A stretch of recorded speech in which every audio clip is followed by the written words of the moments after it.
Cody, hindi ka pa rin ba titigil sa ginagawa mo, ha? Mabilis na napatayo si Cody mula sa pagkakaupo sa sala nang marinig ang boses ng mommy niya. Agad niyang itinago sa likuran ng hawak na confession gadget na kanina lang ay masaya niyang pinagmamasdan. Ito ang kauna-unahang perpektong imbensyon na nagawa niya sa invention and ammunition chambers ng Fortress. Isang aparatong kayang magpaamin ng katotohanan sa sino mang gagamitan nito. Kilala siya sa organisasyon bilang si Capricorn. Mami, ano pong ginagawa mo rito? Hindi na ba ako pwedeng pumunta sa condo mo, Cody? Galit na tanong nito na pilit sinisilip ang likuran niya. Ngumiti siya. Hindi naman po, nagulat lang ako sa biglaan mong pagdating. Hindi ka man lang tumawag muna. Sana nakapagluto ako ng paborito mong kare-kare. Naningkit ang mga mata ni Mrs. Santillanes saka inilahad ang palad sa harapan ni Cody. Ibigay mo sa akin ang hawak mo, son. Mommy, Cody, ibigay mo sa akin yan. Pagpupumilit nito, napipilitang ibinigay ni Cody ang gadget. Pinakatitigan naman yon ng mommy niya. Ano to? Isa na naman sa mga kalokohan mo? Mommy, hindi po yan kalokohan. Mommy! Sigaw niya nang biglang ibinato ng mommy niya ang gadget. Hindi pa ito nakontento at inapakan pa yon. Parang gumuho ang mundo ni Cody nang makita ang nagkalat na parte niyon sa sahig. Nangilid ang luha niya at unti-unting napaluhod. Nanginig ang mga kamay niya habang dinadampot ang mga piraso ng nasirang gadget. Mas mahalaga pa ba ang gadget na yan kaysa ayusin mo relasyon yun ng daddy mo, anak? Isa lang naman ang hiling niya, Cody. Magpakalalaki ka. Ibabalikan niya sa military at muling tatanggapin sa pamilya kapag nakita niyang handa ka ng sundin ang mga gusto niya. Patunayan mo lang na tunay kang lalaki. Tuluyang umagos ang luha ni Cody nang matipon ng mga nasirang parte ng gadget. At hindi dahil sa pagtakwil ng sarili niyang pamilya dahil lang bakla siya. Hindi ko kailangan ng military, mommy. Anong silbi ng pagiging mechatronics engineer ko kung pinipilit naman ako ni daddy sa field? Gusto kong ipamalas ang galing ko pagdating sa imbensyon, pero tinututulan niya yun. Malungkot niyang tugon. Sinasabi mo bang hindi mo rin kami kailangan? Cody, ako na lang ang matyagang humihikayat sa'yo para magbago. Please anak, sundin mo naman ang gusto namin, para rin to sa ikabubuti mo. Inalis ni Cody ang bakas ng luha sa mga mata niya. Tumayo siya saka matatag na tumingin sa mommy niya habang yakap niya ang nasirang gadget. Mami, wala po akong ginagawang masama bilang isang bakla. Hindi ako nakikipagrelasyon sa kapwa ko lalaki. Hindi rin ako nagdadamit pang babae o naglalagay ng kolorete sa muka. Nakikipagsabayan din ako sa combat sa mga military officer tulad ng isang straight na lalaki. Kahit sinong tumingin sa akin, iisipin na straight ako. Pero kinakahiya ako ni daddy dahil lang sa kumalat na issue sa military camp noon. Paano hindi kanya ikakahiya, Cody? Galing ka saan ka ng mga militar at isa pang army general ang daddy mo. Tapos lalabas ka ng banyo na nakatapis hanggang dibdib at may tuwalyang nakapulupot sa ulo mo? Kung saan na nasa bahay ka lang, maiintindihan pa namin. Pero nasa loob ka ng military camp. Sinong hindi mahihiya ron? Lalo't kilala ng mga Santillanes bilang matitikas na lalaki. Pinahiya mo ang daddy mo sa harap ng mga kabaro niya, anak. Marahang bumuntong hininga si Cody. Ginawa lang naman niya yon dahil nahihiya siyang ipakita ang dibdib niya. Normal din nalagyan niya ng tuwalya ang buhok dahil tumutulo yon. Ginawa lang big deal sa kampo ang kakaiba niyang kilos. Ano naman kung bakla siya? Hindi naman siya gumagawa ng imoralidad. Hindi ko na po ipagpipilitan ng sarili ko para maging sundalo sa ilalim ng pamumuno ni Daddy, Mommy. Masaya na po ako sa kinabibilangan kong grupo ngayon. Nagsisilbi pa rin ako sa bayan at tanggap ng mga kasama ko kung lalaki man ako o bakla. Na-appreciate nila ako at ang abilidad ko. Ayoko na po makipagtalo sa bagay na to. Nagsasawa na rin po akong patunayan ang sarili ko sa inyo. Kung ang tinitingnan nyo lang naman ay ang pagiging bakla ko at hindi ang kaya kong gawin bilang tao. Di bali na lang po. Sumusukong sabi ni Cody. Cody, may pag-asa pa. Kung ayaw mo maging sundalo ng daddy mo, ipakita mo na lang sa kanya na may sarili kang pamilya. Matatanggap ka niya kung bibigyan mo siya ng kahit isang apong lalaki. Tumaas ang balahibo ni Cody sa suhestyon ng mommy niya. No way, mommy. Mabilis niyang pagtutol. Buong buhay ko na lang ako magsisilbi sa Fortress kaysa magkaroon ng pamilya, lalo na ng anak. At least doon, pamilya ko rin ang mga kasama ko. Hindi mo kailangan bumuntis na babae sa natural na paraan. Pwede kang gumamit ng artificial insemination para magkaanak. Please, Cody, ito na lang ang pag-asa natin para matanggap kang muli ng daddy mo. Pagpupumilit pa rin ito. Umiling si Cody saka inilapag sa center table ang nasirang gadget.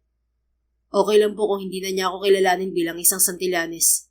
Matagal na po akong pinalayas ni Daddy at may bago na akong buhay ngayon. Salamat na lang po sa palagi mong pagbisita sa akin, Mami. Pero buo na po ang desisyon ko. Hindi ko tatalikuran ng grupong kinabibilangan ko ngayon. Si Boss Ami ang tumanggap sa akin ng buo. Sa Fortress na ipamalas ko ang talento ko sa paglikha ng iba't ibang imbensyon.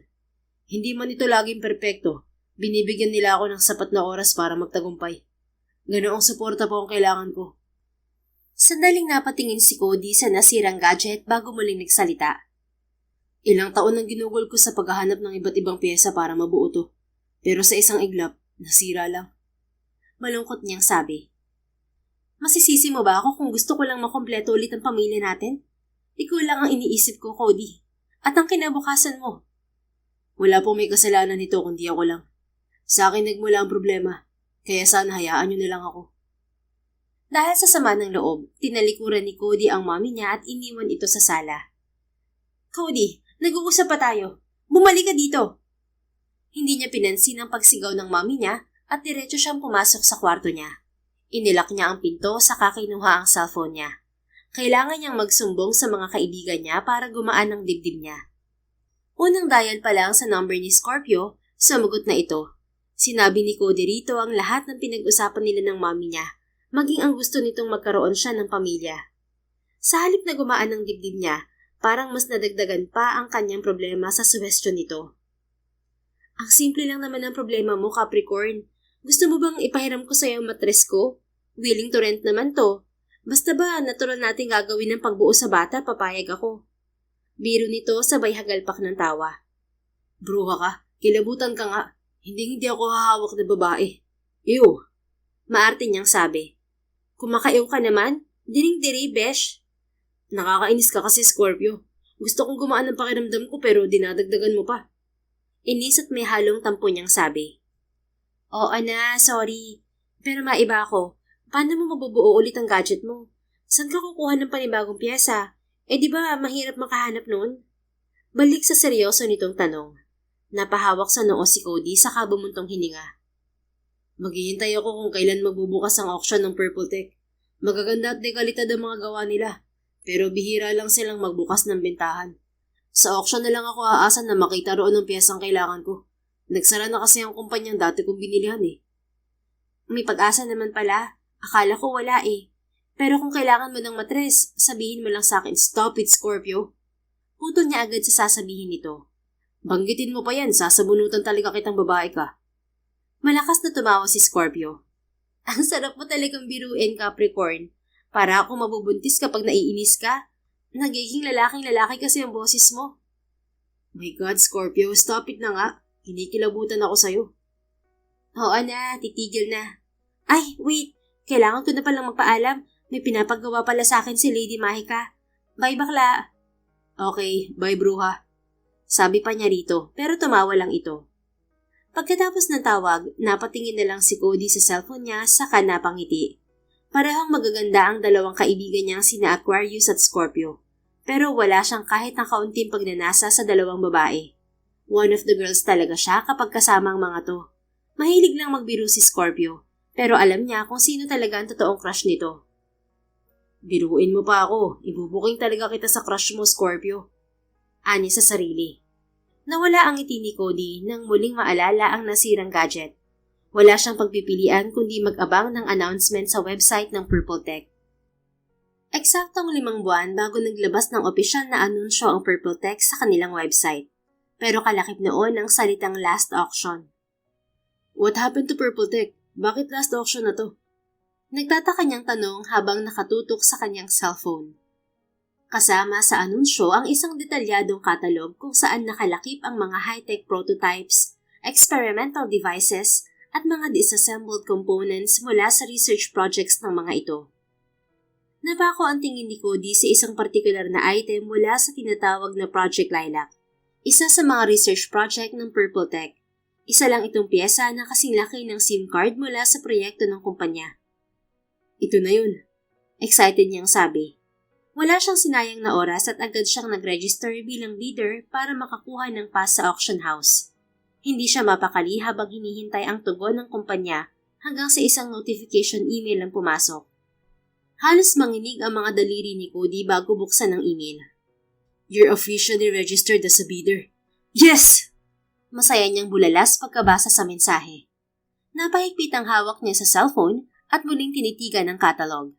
Kung hindi niya makukuha ang piyesang yon sa auction, baka hindi na niya ito makita ulit. Kapag nangyari yon, hindi na muling mabubuo ang confession gadget niya. It's now or never. Bulong pa niya sa sarili. 2 linggo matapos matanggap ni Cody ang email, dumating na rin ang araw ng auction. Mag-isang nagtungo si Cody sa Lavender Building, isang malawak at matayog na gusali sa dulo ng lungsod. Isa ito sa pagmamayari ng Purple Tech at kilala sa pag-host ng mga high-profile auctions at private events. Inayos ni Cody ang puting rosas na nakapin sa kanang dibdib ng suot niyang 3-piece suit bago pumasok sa gusali. Pagbukas pa lang ng pinto, sinalubong na siya ng engranding tanawin at malawak na bulwagan. Puno ang lugar ng mga kilalang personalidad, mga negosyante, politiko, at maging mga banyagang investors na halatang dumayo pa para sa okasyong to. Natitiyak niyang mahihirapan siyang makuha ang kailangan niya dahil sa dami ng competitors, pero hindi siya papayag na hindi mapunta sa kanya ang piyesang yon. Saglit siyang tumigil at pinasadahan ng tingin ang mga glass display cases sa unahan, kung saan nakadisplay ang ilan sa mga item mula sa catalog na mahigpit na binabantayan. Ngunit isang babaeng nakatayo sa tabi ng item ang nakakuha sa pansin niya. Anong ginagawa niya? Bahagyang lumapit si Cody, pero may sapat na distansya para hindi siya nito mapansin. Pinigil niyang matawa nang makita ang ginagawa nito. Dumudukot ito ng pagkain sa loob ng formal na uniforme. Isang itim na long-sleeve blazer na ipinaibabaw sa puting blouse kapares ang itim na slacks, at pasimpleng kumakain. Pasimple rin itong kumamot sa ilong, pero napansin naman niya ang straw na sumisilip sa manggas ng long sleeve nito. Sigurado siyang may natatago ng inumin doon. In fairness, ang galing ng diskarte niya. Siguro hindi pa siya nag-aagahan bago pumunta rito. 10:00 na rin at mukhang gutom na talaga siya. Naaaliw niyang bulong. Ilang saglit lang ay nagsimula na ang auction. Sa kalagitnaan ng bidding, napatuwid sa pagkakaupo si Cody at mabilis inilibot ang tingin nang may naramdamang kakaiba sa paligid. Normal naman ang lahat at pawang masasaya sa nagaganap na auction. Naging alerto na lang siya at patuloy na nakikiramdam hanggang sumapit ang bidding para sa piyesang pakay niya. First bid, 1 million pesos. Saad ng auctioneer. Agad na umangat ng isang paddle mula sa kaliwang bahagi ng bulwagan. 1,500,000. Bid ng isang ginoo. 2 million. Sagot naman ng ginang sa kabila. Sunod-sunod ang pagtaas ng halaga, pero hindi pa rin nagbibitiw ng kanyang bid si Cody. Mahigpit ang hawak niya sa paddle habang naghihintay ng tamang pagkakataon. 5 million pesos. Muling saad ng auctioneer. Saglit na tumahimik ang paligid. Tila wala nang nais magtaas ng presyo. Doon na siya nagbitiw ng kanyang bid. 6 million pesos. Napalingon ng ilang tao sa kanya. Ramdam niya ang mapanuring tingin ng mga ito. Hindi siya kilalang bidder, at siguro ay nagtataka ang mga ito kung sino siya. Tanging ang pamunuan lamang ng event ang nakakakilala sa kanya dahil na rin sa registration form na sinagutan niya. 7 million. Malamig na sagot mula sa balcony ng bulwagan. Napatingala si Cody, isang lalaki ang nakatayo sa itaas na natatakpan ng anino ang kalahating katawan habang bahagyang nakataas ang isang kamay. 8 million. Mariin niyang tugon. 8 million pesos. Going once. Going twice? Tanong ng auctioneer. Ilang segundong hindi nagtaas ng bid ang lalaki habang may bumubulong sa tabi nito. Last call.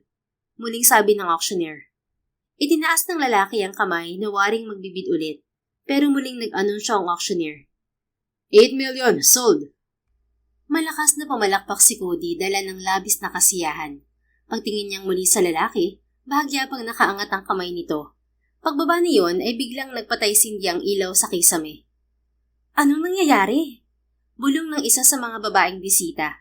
Dumiklap ang ilaw at nagsanhi kaagad ng apoy. Kasunod niyon, sumara ang mga pangunahing pinto. Nagsimulang magkagulo ang mga tao. Please calm down, ladies and gentlemen. Saad ng auctioneer. Pero walang nakinig at naunahan na ng takot ang mga tao. Bumagsak ang ilaw na mas lalong nagbigay ng panik sa mga tao. Nagtakbuhan ng mga ito ng walang direksyon kaya't hindi maiwasang magbanggaan. Nagsiksikan ng iba sa may pintuan habang malakas na kinakalampag yon. Napunta naman ang tingin ni Cody sa piyesang pakay niya. Pero mas napansin niya ang babaeng nagsusumiksik sa gilid ng glass case niyon. Nakatakip ang mga palad nito sa magkabilang tenga habang nakayuko. Lumapit siya para sa piyesa, pero bigla na lang sumabog ang glass case na pinaglalagyan niyon. Nataranta ang babae at bigla itong tumayo. Nabunggo nito ang stand ng glass case at hindi nito napansin nang mahulog ang pyesa sa loob ng damit nito. Oh no! Baka mawala ang pyesa ko! Sinundan ni Cody ang babae. Tumakbo ito sa escalator at nagmamadali paakyat. Pero hindi ito umaalis sa kinatatayuan dahil paibaba ang takbo niyon. Please, makisama ka naman oh. Paakyat tayo, wag paibaba. Baligtad ang takbo mo. Paninisi nito sa escalator, dala na rin siguro ng pagkataranta. Huwag mong sisihin ng escalator, miss. Sa kabila ang paakyat at hindi dyan. Sabi niya sabay hablot sa bewang nito eksakto sa may laylayan ng damit. Binitbit niya ito patungo sa kabilang escalator at sinigurado niyang hindi mahuhulog ang pyesa habang tumatakbo sila. Sino ka? Bitiwan mo ako! Sigaw nito. Huwag ka magalaw kung ayaw mong mahulog. Saway ni Cody rito habang tumatakbo siya paitaas. Pagkarating sa ikalawang palapag, nagmamadali siyang humanap ng ligtas na lugar. Tanging isang VIP door sa gilid ang nakita niya. Mister, baka nakakalimutan mong tao ako at hindi bagay. Wagas ka naman kung makabitbit sa akin. Porke malaki ka at malakas tapos ako sexy lang, ginaganyan mo na ako. Bitiwan mo na lang ako. Kaya ko naman tumakbo eh. Mahahaba rin ang mga bias ko. For your information, 5'6" at feet inches ang height ko. Lamang ka lang sa akin ng siguro mga 7 o 8 pulgada. I don't care about your height, miss. Hindi kita pwedeng bitiwan dahil hindi ako papayag na mahulog ang nasa loob ng damit mo. Ako rin naman hindi ako papayag na mahulog ang mga pagkain ko. Baon ko to kasi hindi pa ako nag-aagahan. Hindi pagkain ang ibig kong sabihin, miss. May mahalagang bagay sa loob ng damit mo gusto kong makuha. Oh my God! Gusto mong makuha ang katawan ko? Bulalas ng babae. Bahagyang sumulyap si Cody rito. Pinagtaasan niya ito ng kilay bago nagsalita. I'm not interested in women. Sad niya na visible ang "the" sa tono. Isa kang paminta? As in, juding? Bading? Gay? Bakla? Whatever you call it, yes. Puto niya pag-amin sa kung ano-anong bersyon nito sa pagkatao niya. Sandali lang. Tigil ng babae kasabay ng pagtigil ni Cody sa pagpihit ng seradura. Hindi maganda pakiramdam niya sa silid na yon. Bakit isa kang paminta? Hindi halata sa'yo Siguro naninilip ka lang ng mga lalaki sa gym kaya maganda ang katawan mo at ang lakas mo pa. Tama ako no? Muli nitong sabi. Hindi pinansin ni Cody ang sinabi nito. Sa halip, mabilis siyang lumayo sa pintuan ng VIP room. Natitiyak niyang may kalaban sa loob at hindi ito ang oras para mapalaban siya. Kailangan niya munang makuha ang pyesa. Mr. Gay, pakawalan mo na ako. Nahihirapan ako sa pwesto ko eh. Anong tawag mo sa akin? Mr. Gay, short version ng Mr. Gay. Tugon nito na parang proud pa sa naimbentong salita. Don't call me that. My name is Cody. Not that name you made up. Ang pangit. Pagkatama niya rito, pero parang wala itong narinig. Sandali nga ulit. Alam mo ba ang pupuntahan mo? Kanina ka pa paikot-ikot dito sa second floor. Hindi ka ba nahihilo? Napansin din yun ni Cody. Parang bumabalik lamang siya sa pinanggalingan niya.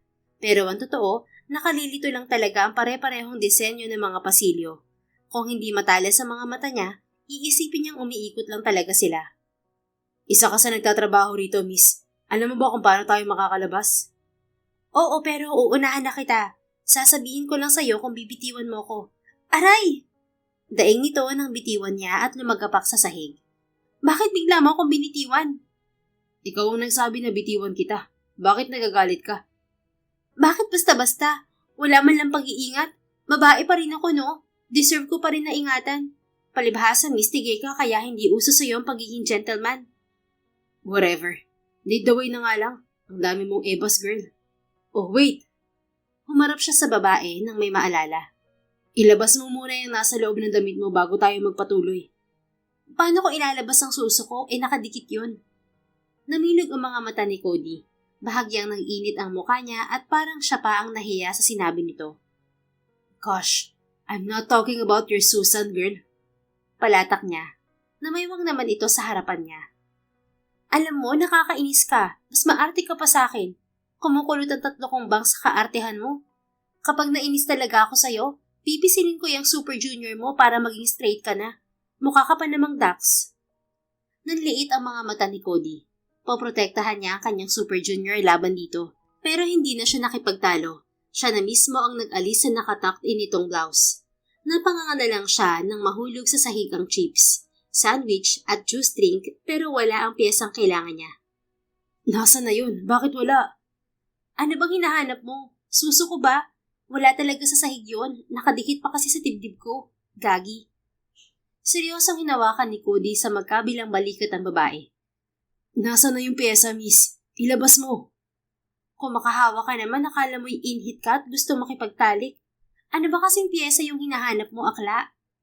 Naiinis na si Cody at hindi na niya napigilan ang paglabas ng baritono niyang boses. Wala akong oras na makipaglokohan, babae. Sandaling natigilan ng babae na waring nagulat sa timbre ng boses niya. Napatitig pa ito sa kanya habang siya'y nagpatuloy sa sasabihin. Nasaan na yung piyesang nasa auction kanina? Nakita ko nalaglag yun sa loob ng damit mo bago ka tumakbo. Ibigay mo sa akin yun. Ako nanalo sa bidding kaya dapat sa akin mapunta yun. Desperado niyang sabi. Baka namalikmata ka lang, Mr. Gay. Nagkakagulo kanina sa main hall. Imposible pumasok yun sa damit ko. Kung gusto mo, maghuhubad ako rito para makita mo kung nasa akin talagang hinahanap mo. Aalisin na sana nito ang botones ng suot na blouse, pero pinigilan niya ang kamay nito. Napatingin ito sa kamay nilang magkahawak, saka napangiti. Lalaking lalaki ka pala kapag nagagalit. Lalo ka nagiging hot sa paningin ko, Mr. Gay. Tinitigan ni Cody ang babae, kasunod na makahulog ang pagngisi. Miss, tama na ang paglalaro. Hindi mo ako maluloko sa pagpapanggap mo. Kanina pa tayo tumatakbo pero wala namang humahabol sa atin. Nagkakagulo sa unang palapag, pero kahit isa walang pumunta sa ikalawang palapag.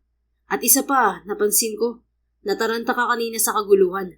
Pero ngayon parang baliwala naman sa'yo ang nangyari.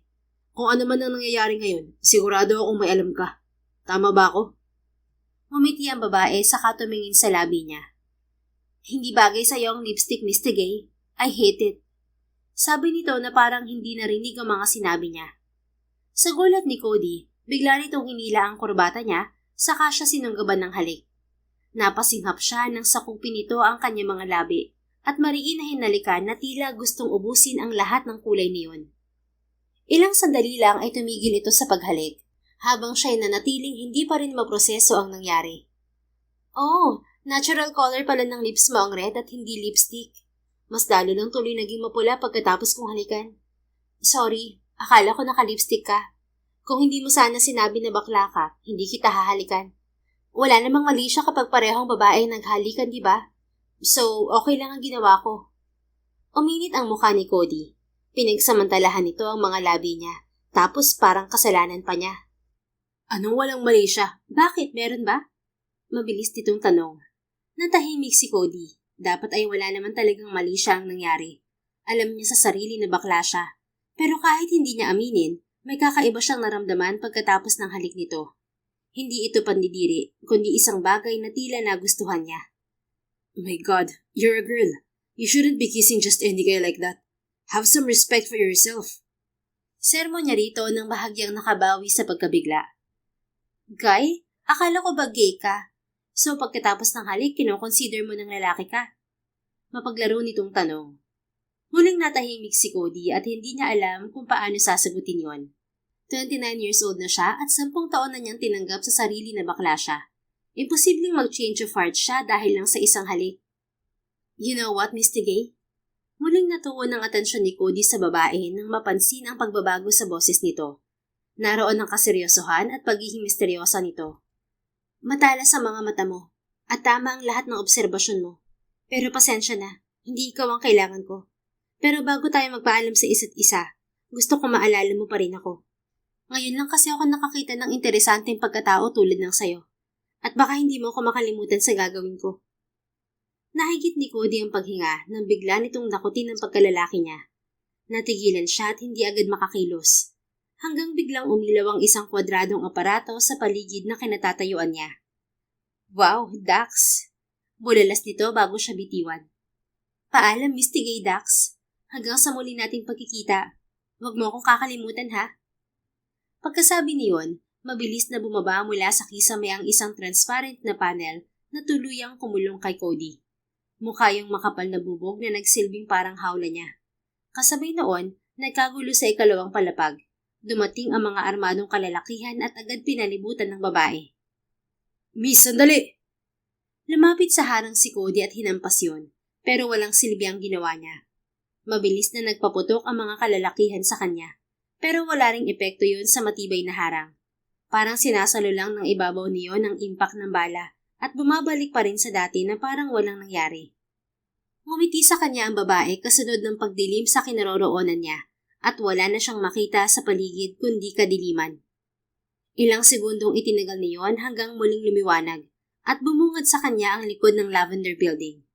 Tumakbo agad palabas si Cody at nagtungo sa unahan ng gusali para tulungan ang mga nakulong na bisita. Pero pagdating niya, isa-isa nang lumalabas ang mga ito at walang sinuman ang napahamak.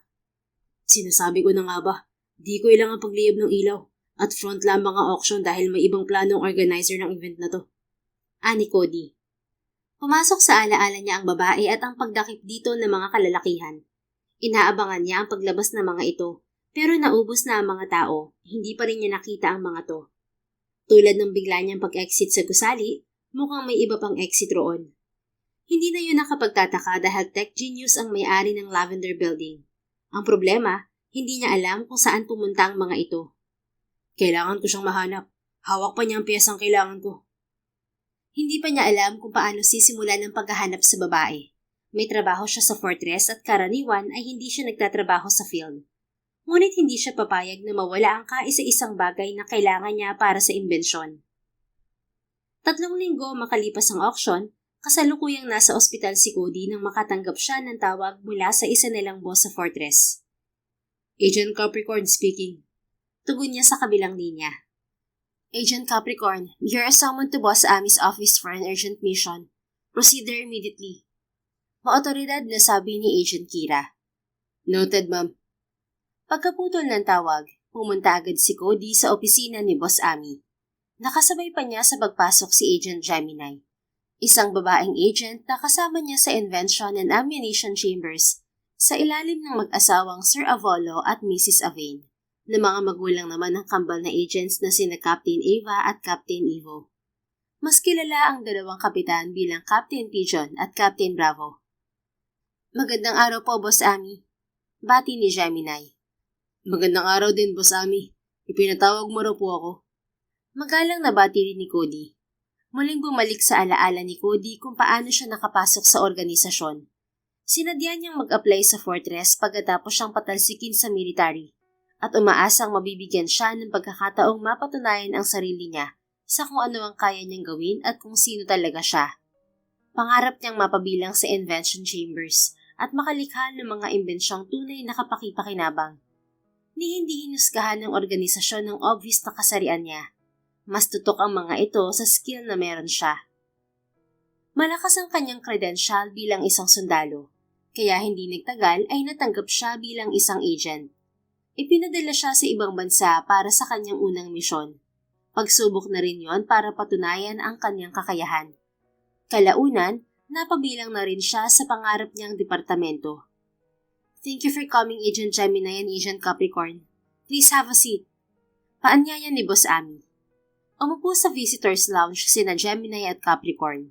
Umupo rin doon si Boss Amy upang pag-usapan ang isang mahalagang bagay.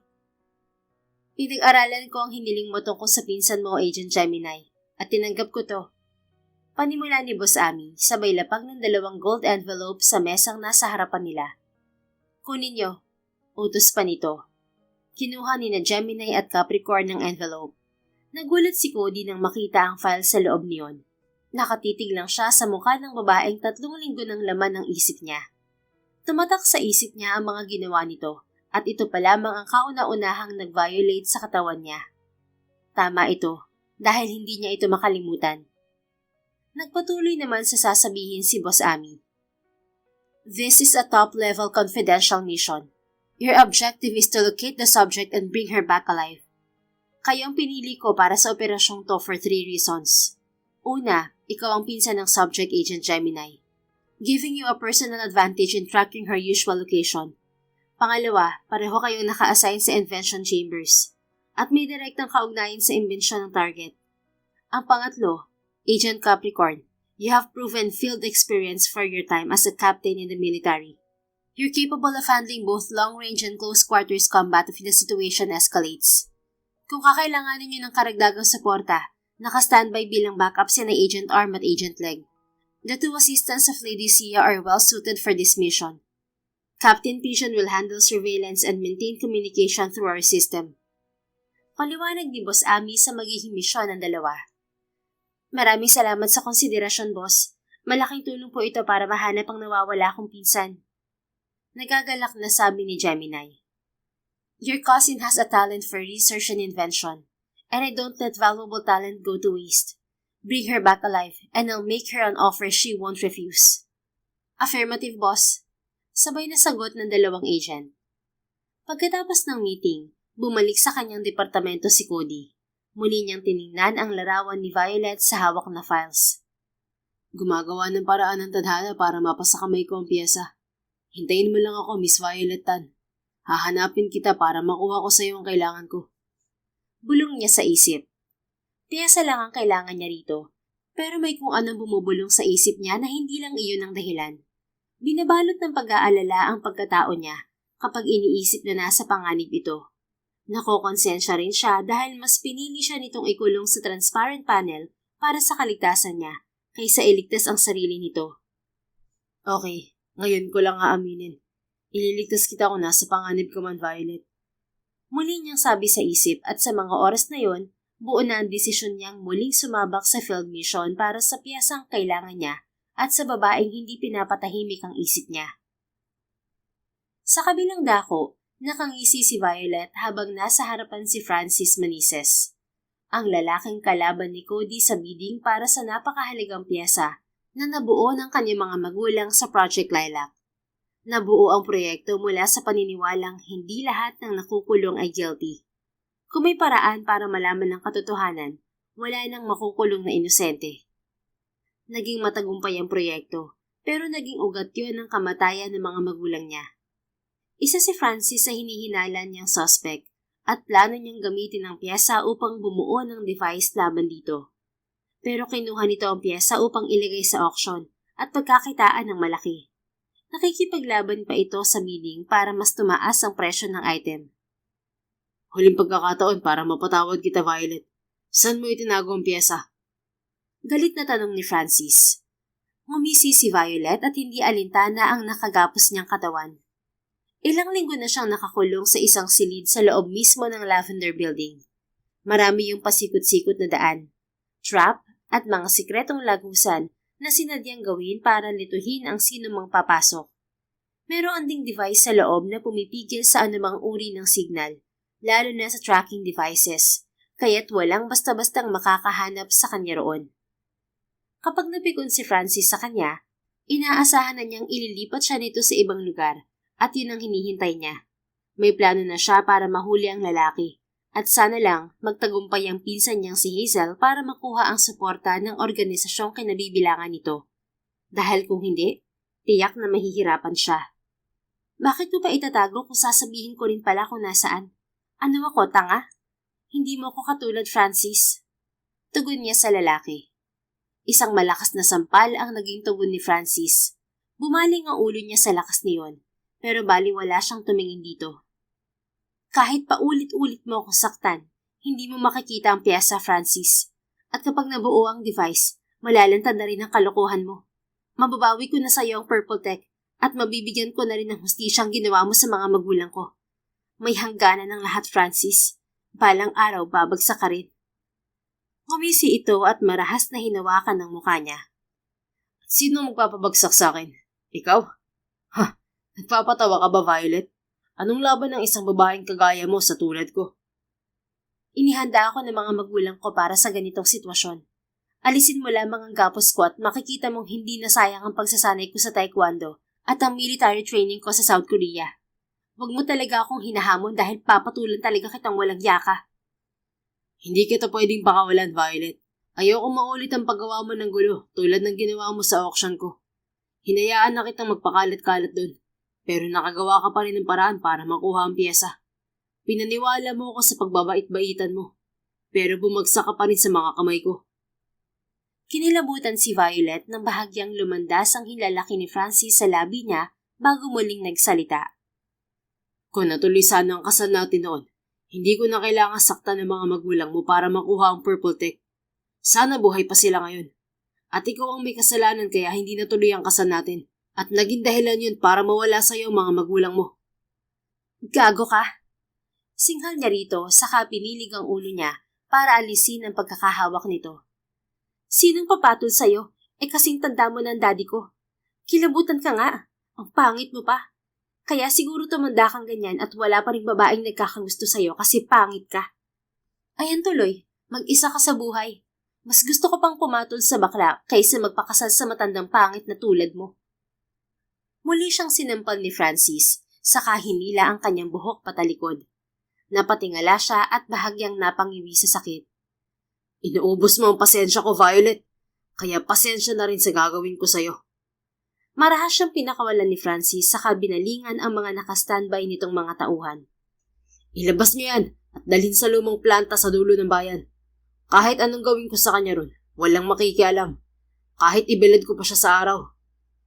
Pasimpleng napangiti si Violet bago pa siya piringan ng mga lalaki. Naramdaman niya ang marahas na paghatak sa kanya palabas at pagtulak papasok sa isang sasakyan. Hindi niya alam kung gaano katagal ang biyahe nang muling huminto ang sasakyan. Muli siyang hinila palabas saka sila umakyat pataas. Itinali ng mga ito ang dalawa niyang kamay paitaas saka inalis ang piring sa mga mata niya. Kasunod na yon, itinulak siya ng mga ito. Leche kayo! Sigaw niya nang akala niya diretso siyang mahuhulog. Bahagyang lumuwag ang paghinga ni Violet, ngunit agad din yung napalitan ng kaba nang mapagtanto niyang nakabitin siya sa gilid ng rooftop. Sa tansya niya, nasa 3 palapag ang taas niyon. Sa ibaba naman, tanging matigas na simento ang naghihintay sa kanya habang nagkalat ang mga tauhan ni Francis sa paligid. Alerto ang mga ito sa pagbabantay. Kapag bigla ang pinutulang tali sa itaas, siguradong sabog ang utak niya sa pagbagsak sa baba. Kaya kailangan niya mag-isip ng paraan kung paano ililigtas ang sarili kahit na imposible yon. Gusto ba talaga ni Francis na matuyo ako sa araw? Grabe naman, sayang ang skincare ko kung mangingitim ako dito. Sabihin mo na ako nasa ng pyesa para hindi ka mangitim dyan, Violet. Ang pangit naman tignan kung ibuburol kang nanunuyo, di ba? Tumingala si Violet at nakita niyang nakadungaw sa itaas si Francis. Nasa kamay ko ang piyesang hinahanap mo.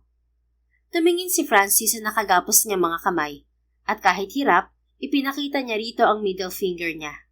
Sa galit nito, naglabas ito ng patalim at hiniwan ng bahagya ang lubid sa itaas. Kapag naputol ang lubid, katapusan mo na rin, Violet. At kapag namatay ka, hindi mo na rin magagamit ang piyesa mo. Tumatawang umalis si Francis habang naiwan naman ang tauhan nito upang magbantay sa kanya. Sinikap ni Violet na wag gumalaw para hindi mapabilis ang pagkakaputol ng tali. Habang tumatagal siyang nakabitin, ramdam na rin niya ang hapdi ng balat at panunuyo ng lalamunan sa tindi ng sikat ng araw. Tagaktak na rin ang pawis sa kanyang muka at katawan.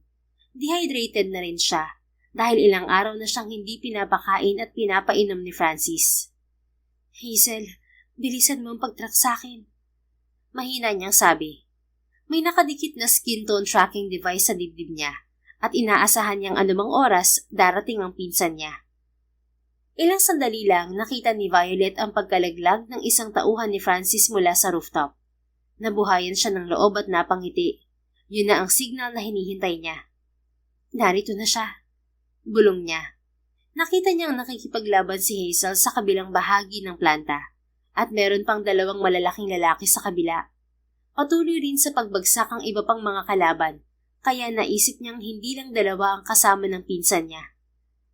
Wow, nagtagumpay talaga si Hazel na makuha ang suporta ng Fortress. May kasama pa siya ngayon. Na-excite si Violet na makilala ang mga kasama ng pinsan niya, lalo na ang bumabaril sa mga kalaban na hindi pa niya nakikita. Asintado ito bumaril dahil naubos agad nito ang mga kalaban na nakabantay sa rooftop.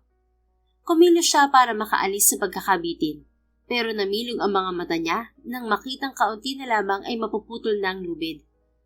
Mama Mia! Hindi pa ako ready, madeds! Sigaw niya. Narinig ni Violet ang humaharurot na motorsiklo palapit sa direksyon niya.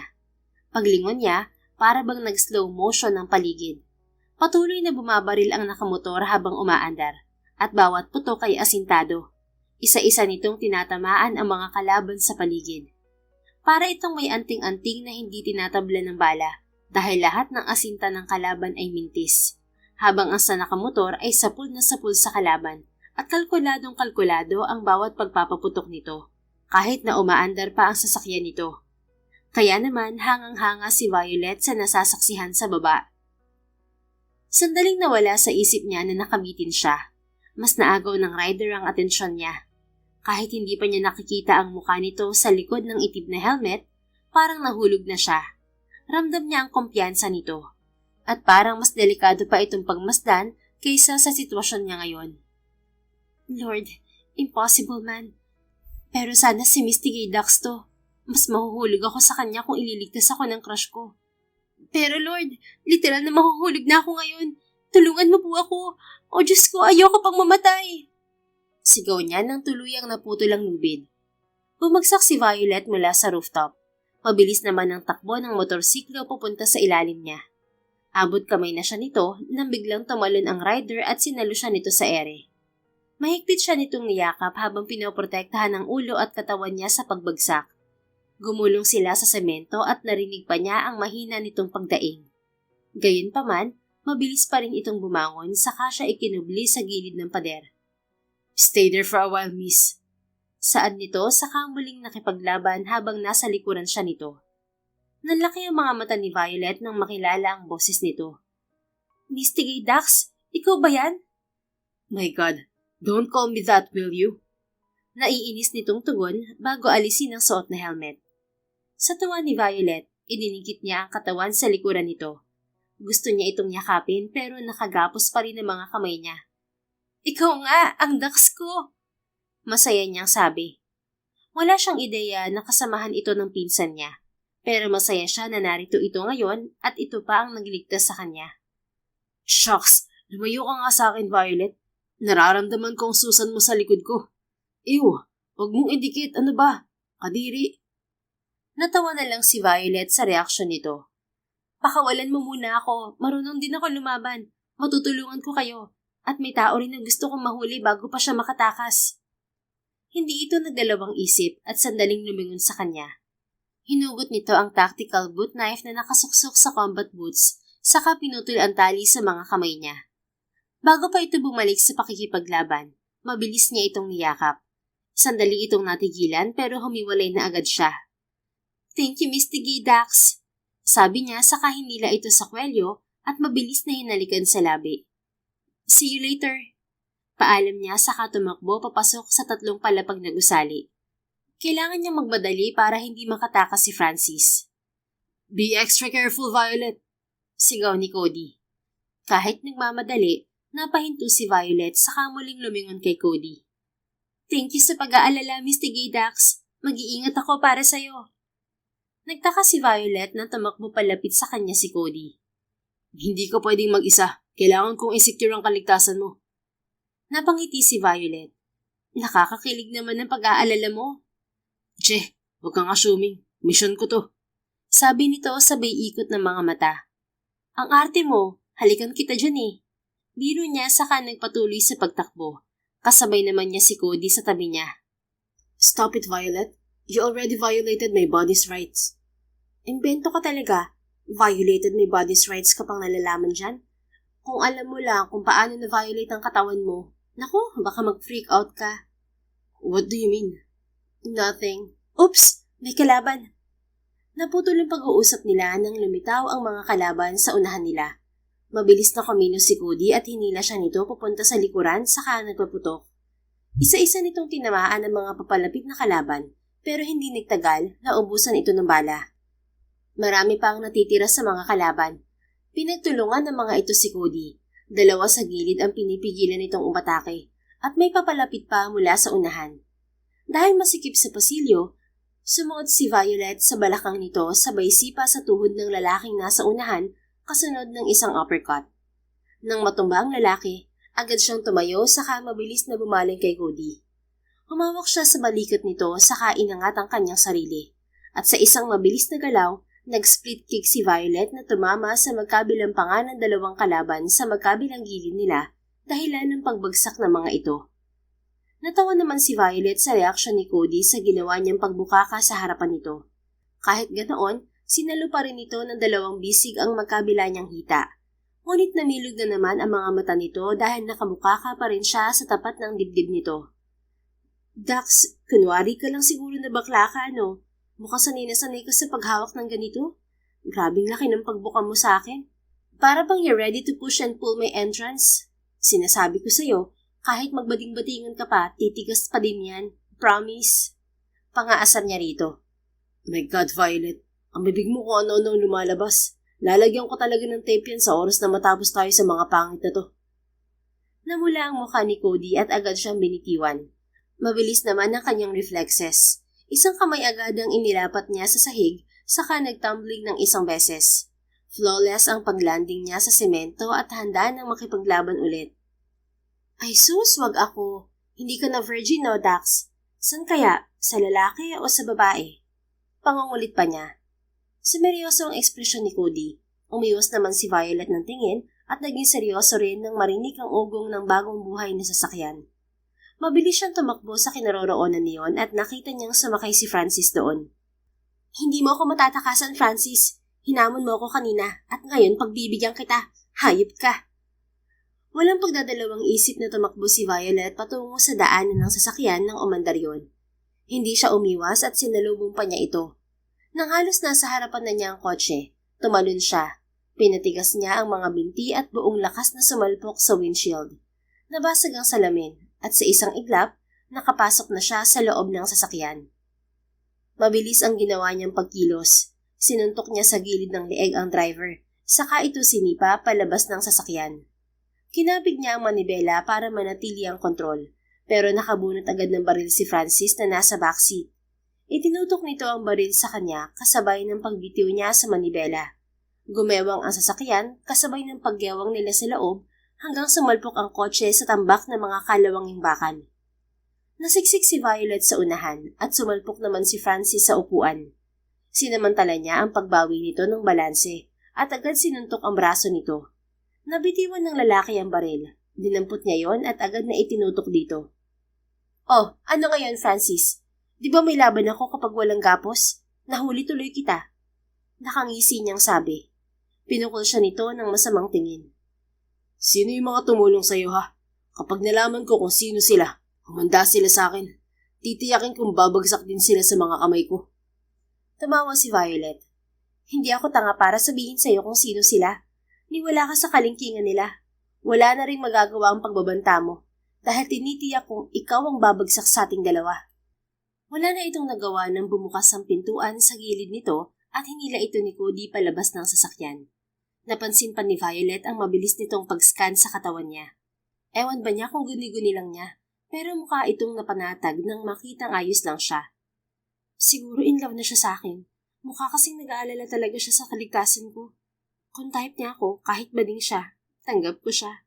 Ang Dax at pogi eh. Napahagikik pa siya ng tawa sa tumatakbo sa isip niya. Hoy babae, anong tinatawa-tawa mo riyan? Sita sa kanya ni Cody. Wala. Naisip ko lang ang astig mo pala. Hindi ka naman pala talaga Juding Garci. Ewan ko sa'yo, Violet. Magkakasabay ring dumating sina Hazel at ang dalawang higanteng lalaki kasama nito. Violet, ayos ka lang ba? Nag-aalalang tanong ni Hazel paglabas niya ng sasakyan. Pabilis siya nitong niyakap at agad sinuri ang katawan niya. May sugat ka, sabi nito. Ayos lang ako, Hazel. Galos lang yan mula sa bubog ng windshield. Nakita namin ang ginawa mong yun, miss. Delikado yun pero ang galing mo. Di ba, kambal? Saad ng isang higante sabay siko sa kamukha nito. Oo. Tipid na sagot ng isa pang higante. Siya nga pala, Violet. Ito nga pala sina Agent Arm at Agent Leg. Pakilala nito sa dalawang higanteng gwapo sabay tingin kay Cody. Siya naman si Agent Capricorn. Guys, ito naman ang pinsan kong si Violet. Nice to meet you, Violet. Bati ni Arm na halatang masayahin. Batiin mo rin siya, Kambal. Sabi pa nito sa kapatid. Napipilitan naman itong magsalita. Hi. Tipid nitong sabi. Hello sa inyo. Salamat pala sa tulong nyo. Kung hindi dahil sa inyo, baka napahamak na ako ngayon. Kay Agent Capricorn ka magpasalamat, Violet. Siya ang sumalo sa'yo sa area at hindi kami. Support lang talaga kami sa pagliligtas sa'yo. Sabi ni Arm. Humisi naman si Violet sa baybaling kay Cody na hanggang ngayon ay hawak pa rin si Francis. Iba ang paraan ko para magpasalamat sa kanya. Sa sinabing yun ni Violet, kapansin-pansin ang pamumula ng mukha ni Cody sabay iwas ng tingin. Anong gagawin natin sa isang to? Tanong na lang ni Cody at tukoy kay Francis. Kami na ang bahala ni Kambal sa matandang yan. Magkita-kita na lang tayo sa headquarters. Mauuna na kami. Hyper pa rin sabi ni Arm sabay hila nito sa kakambal. Ibinigay ni Capricorn sa dalawang higanting lalaki si Francis. Hinawakan ng mga ito sa magkabilang braso ang matanda at baliwalang binitbit paalis. Hoy Violet! Hindi mo pa rin mapapakinabangan ng Purple Tech kahit makulong ako. Naglagay ako ng self-destruct virus doon at mawawalan ng saysay ang pinaghirapan ng mga magulang mo. Sigaw pa ni Francis. Tumahimik ka na, tanda. Walang silbi ang self-destruct virus mo kapag si Boss Ami ang humawak ng computer o kahit sino sa team ni Captain Pigeon. Mas teki pa sila sa kahit sinong teki na kilala mo. Saway ni Arm kay Francis bago makalayo ang mga ito. Bumalik na tayo sa headquarters. Hinihintay ka ni Boss Ami, Insan. Sabi ni Hazel kay Violet. Sige. Magkakasama silang nagtungo sa sasakyan ng mga ito. Si Cody ang nagmaneho. Nasa tabi nito si Hazel habang siya'y nasa backseat. Tahimik lang siya at hindi nag-uusisa kung paano siya natunton ng mga ito. Sigurado siyang nasundan ng mga ito ang tracking device sa katawan niya paglabas ng Lavender Building. Tagumpay talaga ang plano niyang inisin si Francis at ilabas siya ng building nito. May naalala lang ako, Cody, aka Mr. Gaydax. Sabi niya sa lalaki at bahagya pa siyang dumukwang sa may balikat nito. Magkakilala ba kayong dalawa? Curious na tanong naman ni Hazel. Oo, at malalim ang koneksyon naming dalawa. Sinadya pa niyang lumapit sa tainga ni Cody bago muling nagsalita. Sabihin mo naman sa pinsan ko na malalim ang koneksyon nating dalawa, Cody. Huwag ka maniwala sa kanya, Gemini. At saka bumalik ka nga sa upuan mo, Violet. Magsuot ka ng seatbelt. Nakangising tumingin si Violet kay Gemini. Narinig mo yan, Hazel? Nag-aalala siya sa akin? Isang patunay na malalim talaga ang koneksyon naming dalawa. My gosh, shut up girl. We're not close. Kontra ni Cody. Natawa na lang sa kanila si Gemini, pero bumalik sa totoong topic si Violet. Naitago mo ba yung piyesa, Cody? Tanong niya. Sandali itong lumingon sa kanya kaya't nakita niya ang pagtataka sa mukha nito. Anong piyesa? Hindi mo naaalala yung piyesang hinahanap mo? Totoong nasa akin yun kasi flawless akong kumilos at nagawa kong saluhin ng damit ng mahulog yun.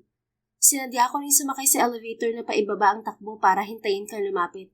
Alam ko kasing pinagmamasdan mo ko kasi nabighani ka sa akin That's not true.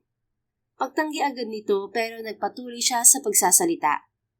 Kahit tumanggi ka pa, alam ko nabighani ka talaga sa akin. Anyway, nasa kamay ko na yon bago pa mahulog ang mga pagkaing laman ng damit ko. Plano ko talagang ibigay yun sa'yo. Pero sa dami ng surveillance camera at super high-tech ng Lavender Building, hindi ko alam kung paano magagawa yun ng hindi makikita sa camera. Ayoko kasing madamay ka at ikaw ang habulin ni Francis. Kaya ang ginawa ko, pasimple kong isiniksik yun sa bewang ng pantalon mo nang hawakan ko yung Super Junior mo. Hindi mo ba nakita? Baka dumiretso yun sa brief mo. Medyo maluwag kasi ang pantalon mo ng araw na yon. Mahaba niyang paliwanag. What? Palatak nito sabay din sa preno. Dahil hindi maganda ang pwesto, tumalsik si Violet pauna. At dahil nasa may balikat siya ni Cody, sa mismong kandungan siya nito bumagsak. Una ang muka at naka-face-to-face pa niya ang Super Junior nito, habang nakaangat ang mga paa niya sa likuran. Violet, ayos ka lang ba? Nag-aalalang sabi ni Hazel. Tinulungan siya nitong makabalik sa upuan, habang si Cody ay parang nanigas sa kinauupuan. Capricorn, bakit ka naman bigla nagpreno? Munti ka nang mapahamak si Violet. Misyon natin na dalhin siyang ligtas sa headquarters. Mukhang ikaw pa yata mapapahamak sa kanya. Sermon ni Hazel kay Cody. Mabilis namang sinaway ni Violet ang pinsan niya. Ano ka ba, Hazel? Ayos lang yun. Nakalibre naman ako ng face massage. Espesyal pa kasi jumbo pipino ang gamit. Puro kakalokohan, Violet. Bakit ba pinagnanasahan mo si Cody? Eh di naman kayo talo niyan. Okay ka lang ba talaga? Muling tanong ni Hazel. Oo nga, ang kulit mo. Pero si Cody mukhang siyang hindi okay. Tingnan mo. Tumikhim si Cody nang bumaling ang tingin nila rito. Tumingin ito sa labas ng bintana saka muling pinaandar ang sasakyan. Wala sa akin ng piyesa, Violet. Hindi ko alam na nilagay mo yun sa... Sandali itong tumigil na para pang nagdadalawang isip ituloy ang sasabihin. Pero sinabi pa rin ito matapos ang ilang beses na paglunok. Sa pantalon ko. Pwede naman kasing ilagay sa bulsa. Bakit dun pa? Hindi ko tuloy alam kung saan yun nahulog. Hindi mo kasi ako binigyan kahit kaunting sign na inilagay mo yun sa pantalon ko.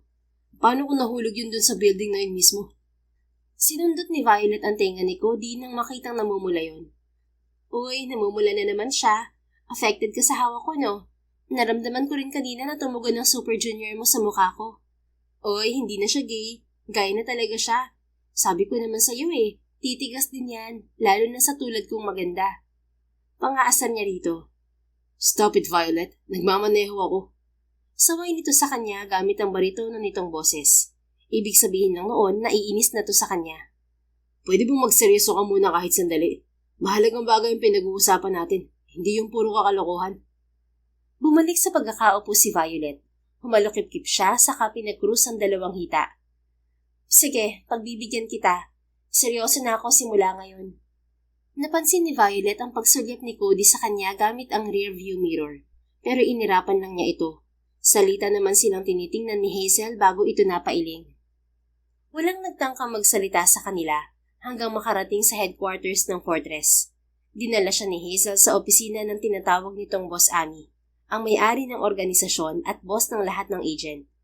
Nasa hulihan naman si Cody na hindi pa rin niya pinapansin.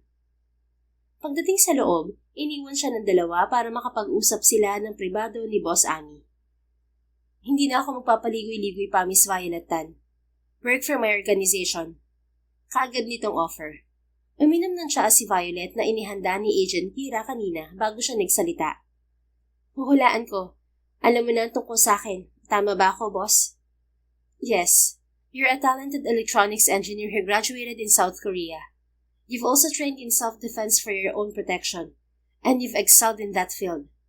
I want that kind of talent in my team. Maaari kang magtrabaho dito anumang oras na gusto mo. Ang kailangan ko lang ay dagdag na tulong para sa imbensyon at research ng team ko. Walang duda na kaya namin itong gawin, pero mas magiging madali kung may tulong mo, lalo pat matagal na sa industriya at research ang Purple Tech. Mas marami kayong natatagong dokumento pagdating sa ganitong bagay. Sandali, Boss Ami. Wala ka namang planong sakupin ng mundo, di ba? Of course not. My agent's mission is to help people, not harm them. Mabuti na yung malinaw. So, ano naman ang makukuha ko maliban sa sweldo? Alam mo naman, may Purple Tech ako at mas malaki ang kikitain ko ron kumpara sa maaari makuha ko sa Fortress. Ngumiti si Boss Ami at hindi niya maiwasang kilabutan. Wala man lang abiso si Hazel na nakakakilabot palang kausap ang boss ng Fortress. 2 privileges.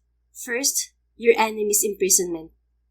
Paano tuluyang makukulong si Francis? Nawawala ang kahuli-hulihang piyesa na kailangan ko para mabuo ang device na magpapaamin sa kanya sa mga kasalanan niya.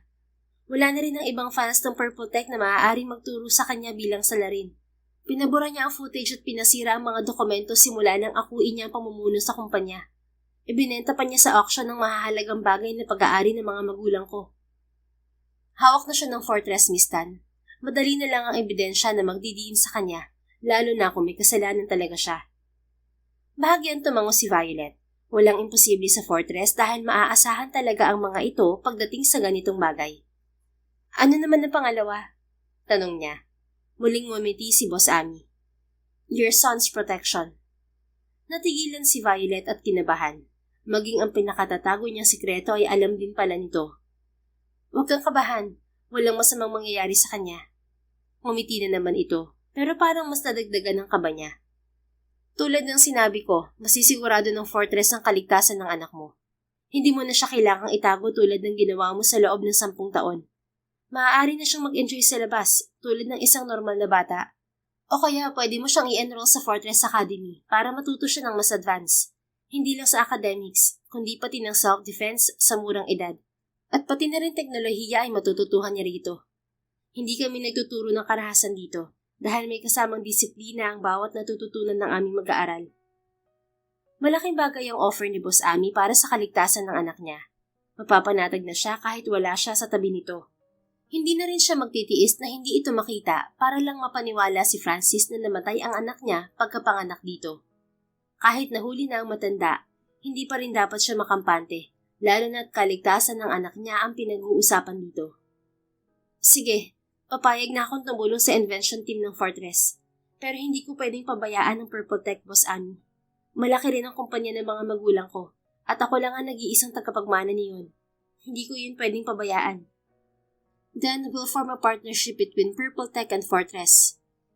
Hindi na nag-atubili si Violet at agad na pumayag. Hindi siya magdadalawang isip makipagtulungan sa Fortress para sa kaligtasan ng anak niya. Okay, deal. Mabilis ang naging proseso ng contract signing sa pagitan ng Purple Tech at Fortress. 4 na araw lang matapos ang pag-uusap nila ay closed deal agad sila. Pagkatapos niyon, nagtrabaho pansamantala sa Purple Tech ang grupo ni Captain Pigeon para maayos ang sistem ng kumpanya at ibalik ang mga nawawalang files. 2 araw lamang ang nakalipas ay bumalik na sa dati ang takbo ng kumpanya. Nakuha rin nila ang ebidensyang magdidiin kay Francis kahit wala ang device na plano niyang gawin. Ikaw na lang ang magdesisyon kung gagamitin mo to laban kay Francis, Violet. Saad ni Captain Pigeon na siyang namuno sa pag-aayos ng system ng Purple Tech. Ibinigay rin ito ang hard drive na naglalaman ng video mula sa research facility. Nilalaman na yon kung paano ini-inject mismo ni Francis ang delikadong formula sa mga magulang niya hanggang bawian ng buhay ang mga ito. Pinalabas lang nito na namatay sa gitna ng research ang dalawa. Kung may kailangan ka pa, tawagan mo lang ako. Dugtong pa ni Captain Pigeon. Maraming salamat, Captain. Saad niya sa babae. Humiti ito sa kanya bago nagpaalam. Ginawa naman ni Violet ang nararapat. Ginamit niya ang ebidensya laban kay Francis at kumuha siya ng magaling na abogado. Sinampahan niya ang matanda ng kasong multiple counts of murder, coupled with separate charges for estafa and falsification of corporate documents. Na-deny din ang bail nito at mananatili ito nakakulong habang nililitis. Sigurado siyang sa kulungan pa rin ang bagsak nito dahil sa lakas ng kanilang ebidensya laban dito. Bukod doon ay may nakuha rin sila mga witnesses na lalong nagdiin dito. Samantala, tulalang nakatitig sa kawalan si Cody habang nakahiga sa hospital bed. Nagpa-confine siya sa Fortress Hospital dahil sa mataas niyang lagnat. Kasama niya ngayon ang 2 kaibigan na sina Aquarius at Scorpio. Hoy Capricorn, anong pag-iinarte ha? Bakit ka nagpa-confine dito? Tanong ni Scorpio. Mataas ang lagnat ko Mahina niyang tugon. Nakausap ko si Dr. Prince. Normal daw ang temperature mo at walang senyalis na nilalagnat ka. Wala ka rin kahit anong sakit. Pero hinayaan ka muna niyang manatili rito dahil yun daw ang gusto mo. Mabuti na lang hindi masyadong occupied ang ospital ngayon. Ano ba talaga nangyayari sa'yo? Nag-aalala ang tanong ni Aquarius. I don't know. Minsan nararamdaman ko na lang na sobrang init ng katawan ko. Mamamatay na ba ako? Naiiyak niyang tanong. Gaga, malayo pa yan sa kamatayan. Kailan mo ba naramdaman niyang sobrang pag-iinit ng katawan mo? Tanong ni Scorpio. Hindi pa man siya sumasagot, pero nag-iinit na naman ang katawan at mukha niya. Namumula ang mukha mo, Capricorn. Sinong lalaking iniisip mo, ha? In love ka ba? Panunod yun ni Aquarius. Yun nga ang problema kaya iniisip kong may sakit ako. Hindi lalaking iniisip ko, kundi babae. Babae? Magkasabay na bulalas ng dalawa. Mukhang gulat na gulat din ang mga ito. Oo, babae. At kapag iniisip ko siya, tumataas ang temperatura ng katawan ko. Para ako nilalagnat, tulad ngayon. Tapos nawawalan ako ng gana kumilos kasi hindi niya ako pinapansin. Pagtatapat niya sa dalawa, nagkatinginan sina Aquarius at Scorpio na parang nag-uusap gamit lang ang isip. Pagkatapos sabay na napangiti. In love ka sa babae, Gaga. Tumayo ka na riyan at puntahan natin ang sinasabi mong babae. Saad ni Scorpio. Paano? Hindi naman niya ako pinapansin. Nagtatampo niyang reklamo. Di pilitin mong pansinin ka niya ulit. Halika na kasi, tumayo ka na. Walang nagawa si Cody nang hilahin siya ng 2 babae. Nasa labas na sila ng Fortress Hospital nang muling magtanong si Aquarius. Sino pala yung babaeng tinutukoy mo, Capricorn? My God, hindi lang niyo ako tapos hindi niyo pala kilala. Palatak niya. Gaga ka ba, akla? Sinabi mo ba sa amin? Ano kami manghuhula? Palatak din ni Scorpio. Hindi niyo kasi ako tinanong agad Si Violet ang tinutukoy ko. Siya yung bagong may-ari ng Purple Tech at partner namin sa Invention Chambers. Hindi ko alam kung anong meron sa babaeng yun. Pero komportable akong ipakita kung sino talaga ako. Pero hindi kagaya sa inyo na friends lang ang tingin ko at wala kayong kadating-dating sa akin. Sa kanya kasi kakaiba eh. Parang deep in my heart ang tama ako sa kanya. Taray, sa ganda naming to walang dating ha? Sipain ka kaya namin dyan. Angel ni Scorpio. Biro lang. I mean, kaibigan at kapatid lang talaga kayo sa akin. Teka, si Mistan pa lang magpapatigas sa'yo, akla. Nakasalubong ko siya kanina sa pasilyo kasama si Gemini. Ang alam ko kakain sila ngayon sa labas kasama ang abogado ni Mistan. Balita ko binata pa ang abogado niya at pakadiskartehan niya si Mistan. Naku, delikado. May karibal ka na agad, akla. Sabi ni Aquarius na halatang pinagsiselos siya. May kasama siyang lalaki? Tanong niya at parang bigla na lamang nag-init ang ulo niya. Oo, kaya puntahan na natin sila. Muling sabi ni Aquarius saka sila dumiretso sa sasakyan ni Scorpio. Ilang saglit lang, nakarating na sila sa Bidaf Restaurant. Hindi kalayuan sa headquarters. Kaagad silang pumasok at kumuha ng mesa malapit sa pwesto ng grupo ni Violet. Maya-maya lang ay naiserve na rin ang pagkain nila. Habang kumakain ng dalawang babae, nakatuon lamang ang tingin ni Cody sa mesa ni Violet. Napapataas ang kilay niya kapag tumatawa ito sa sinasabi ng kausap na lalaki. Naiinis siya at para pigilan na huwag itong puntahan, dinampot niya ang baso ng tubig at diretso yung ininom para kumalma siya. Ngunit napaubo siya ng malasahan ng iniinom niya. Muntikan pa siyang mapasuka kung hindi niya napigilan. Grabe ang tama mo kay Miss Tan Capricorn, pati-patis iniinom mo na. Umiiling at pabulong na sabi ni Scorpio. Napatingin si Cody sa hawak niya. Hindi yun baso ng tubig, kundi lalagyan ng patis na sinasawsawan ng inihaw na talong ni Aquarius. Uminom na lang siya ng tubig para mapawi ang alat sa lalamunan niya. Hindi na siya nagreklamo nang makitang tumayo si Violet at pupunta ito sa banyo. Sino sa inyo may dalang lipstick? Tanong niya sa dalawang kaibigan.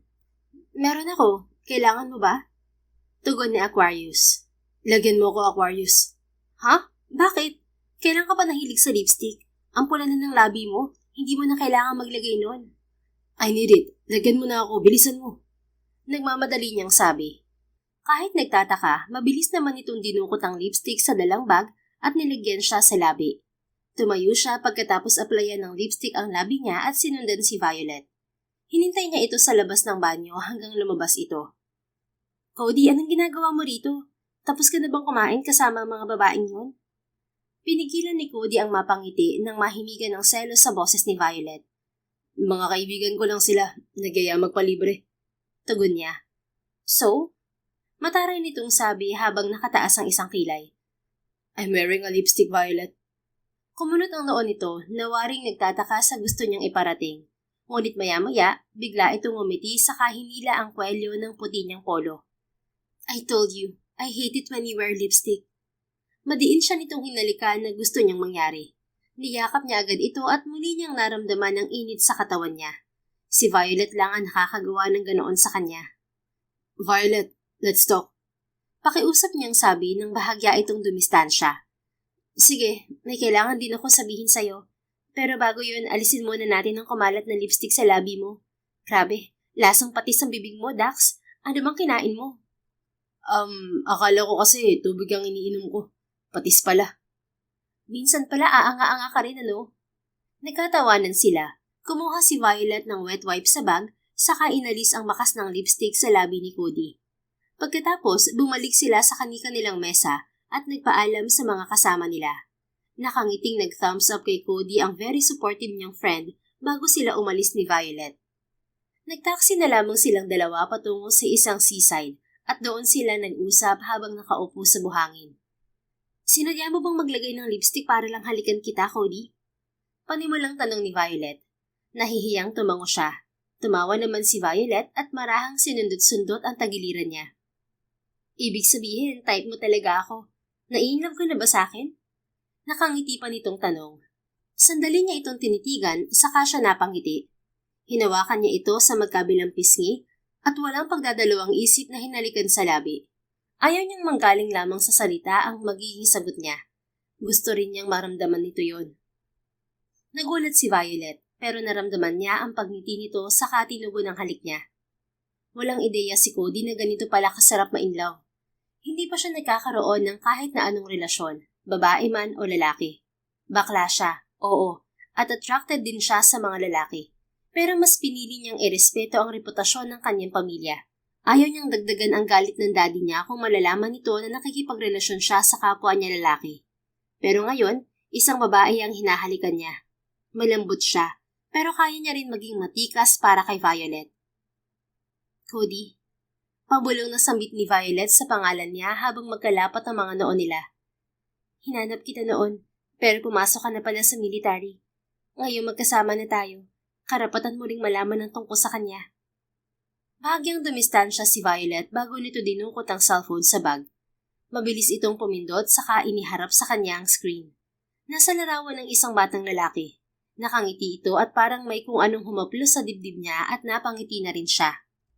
Sino siya? He's Cohen, our son. Natigilan si Cody at parang nabingi siya sa sinabi ni Violet. Ano? Paano tayo magkakaroon ng anak, Violet? Unang beses pa lang tayo nagkita sa auction. Pero itong bata parang nasa 8 hanggang 9 na taon na. Ibinalik ni Violet ang cellphone sa bag. Unti-unti namang nakakaramdam ng kirot sa dibdib si Cody. Imposible siyang magkaroon ng anak sa babae. At ngayon, inuunahan siya ng isip na baka may asawa si Violet at bawiin ito ang babae kapag magkasama na sila. Minsan lang siya magmahal ng ganito. Sana naman hindi mauwi sa kabiguan. Nangyari ang lahat 10 taon na nakakaraan, Cody. Panimula ni Violet habang nakatingin sa dagat. Nakikinig lang naman siya sa mga sasabihin pa nito. Nang mga panahong yon, wild girl pa ako.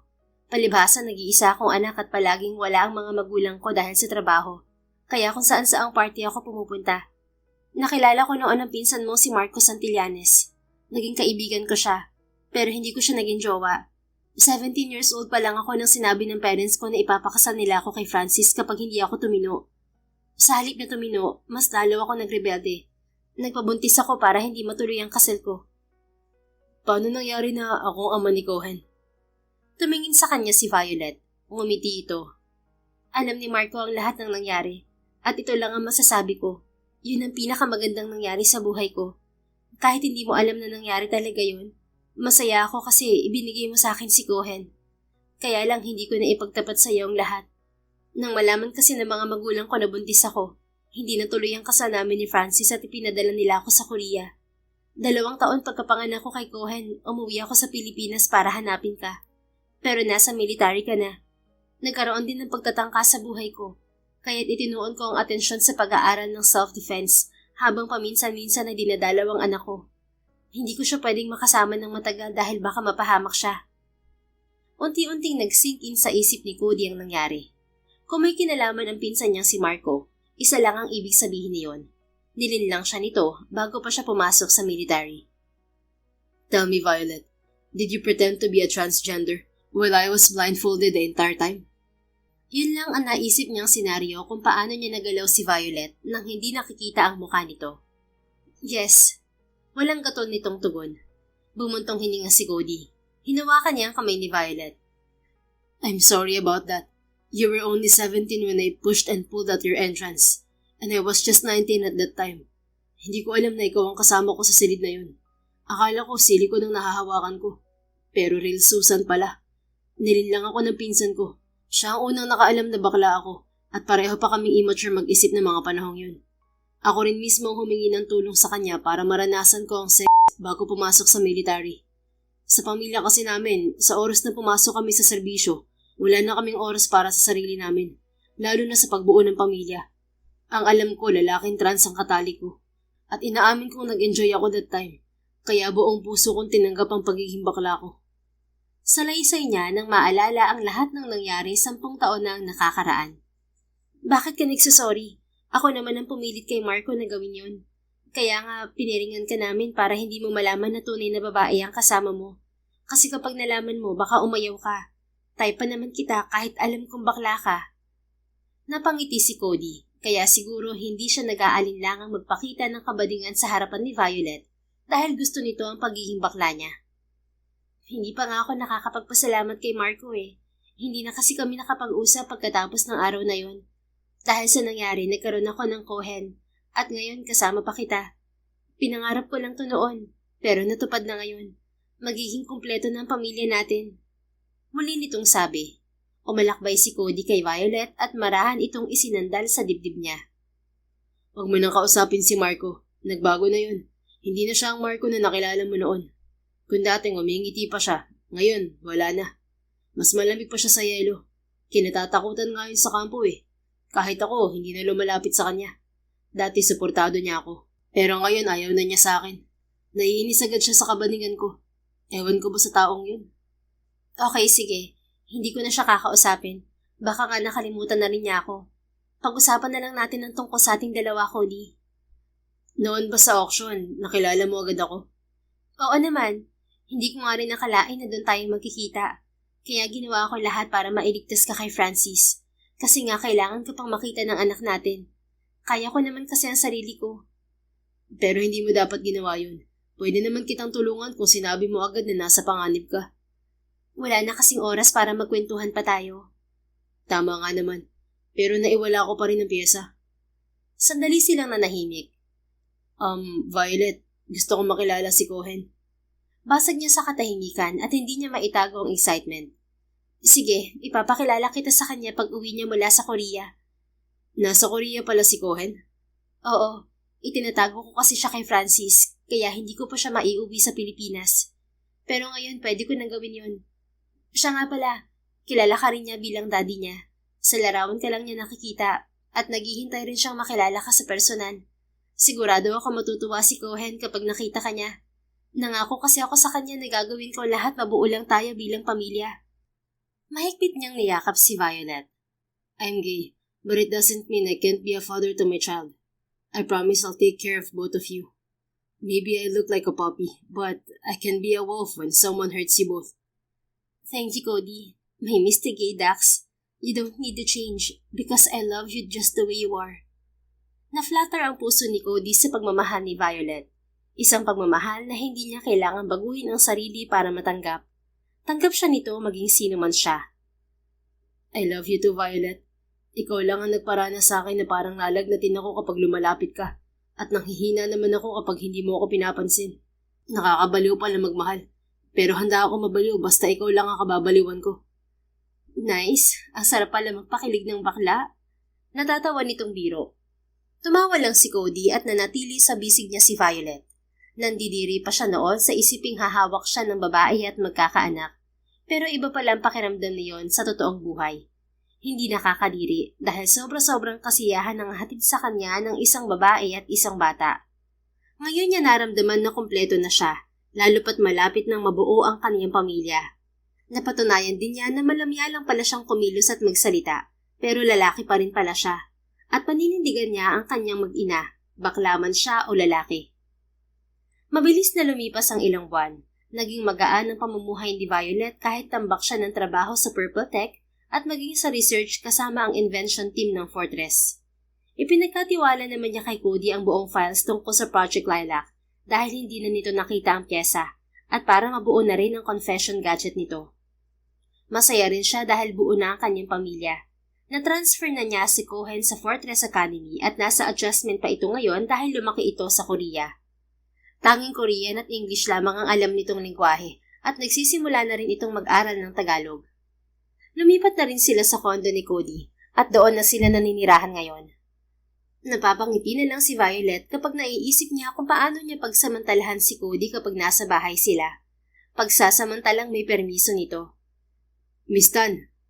Bumalik sa kasalukuyan ng diwa ni Violet nang pukawin ni Attorney Mansalis ang atensyon niya. I'm sorry, Attorney. What is it again? Tanong niya at sandaling nakalimutan na nasa meeting siya. As I was saying, matibay na ang kaso laban kay Francis Manises. Ilang hearings na ang dumaan at base sa mga ebidensya, hindi na siya makakalusot sa kaso. Malapit nang ilabas ng korte ang final verdict para tuluyan na siyang mapiit sa kulungan. Wala na siyang pag-asang makalaya pa. Ngumiti si Violet. Thank you for your hard work, Attorney. Saad niya at inaasahan na rin niya ang balitang yon. Oo nga pala, Miss Tan. Pwede ka bang imbitahan kumain sa labas? Yung tayong dalawa lang? Sorry, Attorney. Hindi na ako pwedeng lumabas kasamang ibang lalaki. Magagalit ang mister ko. Ang seloso pa naman nun. Katwiran niya kahit hindi pa sila kasal ni Cody. Ganun ba? Sige, pasensya na. Hindi ko kasi alam na may asawa ka na pala. May isang anak na rin kami at kapag nakatsamba ulit, baka masundan na ang anak namin. Plano kasi namin bumuo ng malaking pamilya. Mas madami, mas masaya. Proud niyang sabi. Congratulations sa inyo ng mister mo, Miss Tan. Sabi nito pero halata ang pagkabigo sa boses. Thank you, attorney. Pagkatapos ng meeting, umalis na rin ng opisina si Violet para sunduin si Cohen sa academy. Wala si Cody ngayon dahil dumalo ito sa kaarawan ng ina. Pero hindi pa rin maayos ang relasyon nito sa ama. Kaya ngayon, sosorpresahin niya ang mga ito para maayos na rin ang problema nito sa pamilya. Nang masundo si Cohen, nagpunta si Violet sa Santillanes residence. Wala siyang invitation para makapasok, pero nagpakilala siyang asawa ni Cody Santillanes. Nag-verify pa ito sa loob bago sila papasukin. Nasa entrance pa lang sila, nakaabang na ang mga ito sa kanilang mag-ina. Nilibot ni Violet ang tingin sa buong pamilya ng Santillanes. Nakilala niya agad ang mga magulang ni Cody at dalawang kapatid na lalaki, dahil nakita na niya sa larawan ng mga ito noon. Hindi naman pamilyar ang iba nitong kamag-anak sa kanya. Kung hindi siya in love kay Cody, tutulo ang laway niya sa hot at yuming itsura ng mga kapatid at kamag-anak nito. Kaya lang mga seryoso, parang kailangan pang bayaran para ngumiti. At kung tumingin sa kanya ang mga ito ay para bang nagnakaw siya ng tuyong dahon sa bakuran ng mga to. The guard said you're Cody's wife and that boy is his son. Is that right? Seryosong tanong ng ama ni Cody. Hindi man lamang sila pinatuloy e pinaupo muna. Interrogation agad ang sinalubong sa kanya. Yes, sir. Tugon niya. Paano mo mapapatunayan na sa amin na anak ni Cody ang batang yan? He's gay. Ipinagdiinan pa talaga nito ang salitang gay na para bang may galit ito sa mga bakla. Ngumiti si Violet nang maalala niya ang isang Cody sa ibabaw ng kama. Yes, Cody's gay, but not in bed, sir. He's wild, hot, and a real man devouring his woman. Gosh, I feel hot while thinking about his hotness in bed. Hindi na nakapagtataka kapag nagkaroon kami ng second child sa mga susunod na araw. Nga pala, pwede niyong kuning witness ang pinsan niyang si Marco. Alam niya ang past namin ni Cody, sir, kaya nabuo ang Cohen namin na apo niyo po. Hindi pa rin kumbinsido ang daddy ni Cody, pero hindi niya makita sa paligid ang mistigay niya para segundahan ng sinabi niya. Anyway, sir, napa-DNA ko na po si Cody at Cohen at positive na anak niya ang anak ko. Iniabot niya sa matanda ang kopya ng DNA result. Dinala talaga niya yon dahil alam na niya ang mangyayari. Kung hindi pa rin ito maniniwala, wala na siyang magagawa. Basta hindi mapipigilan ang pagbuo sa second child nila ni Cody. Nasaan po pala si Cody? Bakit wala po siya rito? Tanong niya sa matanda, pero isa sa mga lalaking naroon ang sumagot sa tanong niya. Nasa backyard, tinatapos ang 100 laps sa obstacle course. Obstacle course? Para saan? Para kilalanin siyang muli bilang isang Santillanes. Sagot ng isa pa. Nakaramdam ng inis si Violet sa pamilya ni Cody. Alam niya kung gaano kahirap ang bawat obstacle sa isang obstacle course, lalo na kung 100 laps ang kailangan. Pinaparusahan ng mga ito ang mistigay niya para lang tanggapin muli sa pamilya. Pwede ba akong pumunta sa backyard? Sige, samahan mo kaming panoorin kung paano ko ibalik ang katigasan ng anak kong si Cody. Saad ng daddy ni Cody. Hindi na nagsalita si Violet. Inakay niya si Cohen at sumunod siya sa mga ito patungo sa backyard. Nagulat siya kung gaano kalawak ang backyard ng Santillanes residence. Nakuyom niya rin ang kamay nang makitang halos nang hihina na si Cody habang tinatawid ng mga obstacle. Malambot lang itong magsalita at kumilos minsan, pero hindi ito mahina. Isang patunay ang panghihina nito na kanina pa ito tumatakbo. Ilang oras na siyang tumatakbo? Tanong niya. Since it's past 10 in the morning now, he's been running for about 3 hours. Sa ngayon, galahati na ang natatapos niya. Sagot ng isang lalaki. Nagpuyos ang dibdib ni Violet sa galit, pero hindi niya kayang ilabas yon sa mga kamag-anak ni Cody, lalo na sa ama nito. Pawang mga sundalo ang pamilya Santillanes at ang iba ay may matataas pang ranggo. Kung gustong makuha ni Cody ang pagtanggap ng mga ito, hindi siya mananatiling nakatayo lang. Tutulong siya. Cody! Sigaw niya para kunin ang atensyon ng lalaki. Tumingin to sa kanya, parang nagkaroon ito ng panibagong lakas at agad nakalapit. Violet, anong ginagawa niyo rito ni Cohen? Daddy, are you okay? Tanong naman ng bata. Ngumiti si Cody sa kamarahang ginulo ang buhok ni Cohen. Ayos lang si Daddy, anak. Sagot nito sa bata bago muling tumingin sa kanya. Hinubad ni Violet ang suot na blazer saka pinunasan ng pawisan nitong muka. Magpahinga ka na, Cody.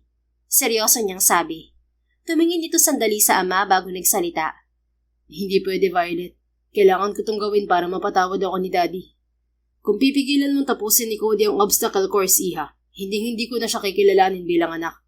Segunda ng ama nito. Cardosa, hindi yan ang pangako mo sa akin. Huwag mo namang pahirapan ng anak natin. Naiiyak na sabi ng mami ni Cody. Napansin ni Violet ang paglambot ng ekspresyon ni Cody habang nakatingin sa mami nito. Hindi na niya kailangan magtanong pa. Nauunawaan na niya na ginagawa nito ang lahat para sa ginang. Pero nanghihina na si Cody at baka may mangyaring masama rito. Bumuntong hininga siya saka matapang na hinarap ang daddy ni Cody. General Santillanes, hayaan mong akong tumapos na nasimulan ni Cody. Ako ang tatakbo sa obstacle course para sa kanya. Violet, hindi mo pwedeng gawin yan. Hinarap naman niya si Cody. Bakit hindi?